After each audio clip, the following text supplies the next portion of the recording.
বাংলাদেশ জাতীয়তাবাদী দল বিএনপির মোংলা উপজেলার ৬টি ইউনিয়নে বিএনপি তদারকি কমিটি প্রকাশ করায় পদবঞ্চিত নেতাদের ক্ষোভ ও বিক্ষোভ মিছিল অনুষ্ঠিত হচ্ছে।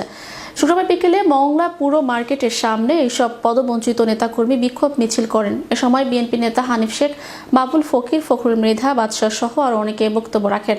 বক্তারা বলেন, আমরা ৫ই আগস্টের পর থেকে স্বাধীনতা ফিরে পেয়েছি, স্বাধীনভাবে স্বাধীন দেশে কথা বলতে পারি। আমরা দীর্ঘদিন পরে একটা গণতন্ত্র ফিরে পেয়েছি। সেখানে সিনিয়র নেতৃবৃন্দ আমাদের না জানিয়ে মোংলা পশুর হোটেলে বসে পকেট কমিটি গঠন করেছে। আমরা এই পকেট কমিটির তীব্র নিন্দা জানাই। এই কমিটি ভেঙে যাতে পুনরায় নতুন করে ইউনিয়ন তদারকি কমিটি গঠন করে সেই দাবি জানাই।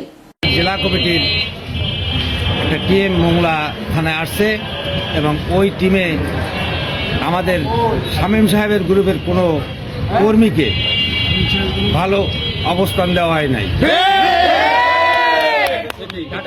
আমরা এর তীব্র নিন্দা ও প্রতিবাদ জানাচ্ছি।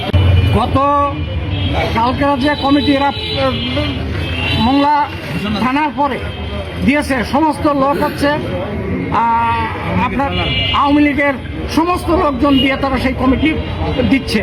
যারা এই 17 বছর যারা নির্যাতন হয়েছে, ওই কমিটি তৎকালীন সময় ডাক্তার লান্স ফরিদ শেখ কমিটিগুলো করেছে।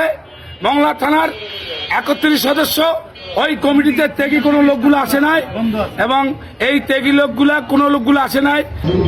জিয়ার সৈনিক ভাইয়েরা আমার, আপনাদের আমি অকৃত্রিম সালাম ও শ্রদ্ধা জানাই, আপনাদের অভিনন্দন জানাই যে আপনারা একটা ন্যায়ের জন্য আপনার সুদূর গ্রাম অঞ্চল থেকে এখানে ছুটে এসেছে ন্যায়ের জন্য, ন্যায় সংগ্রামের জন্য।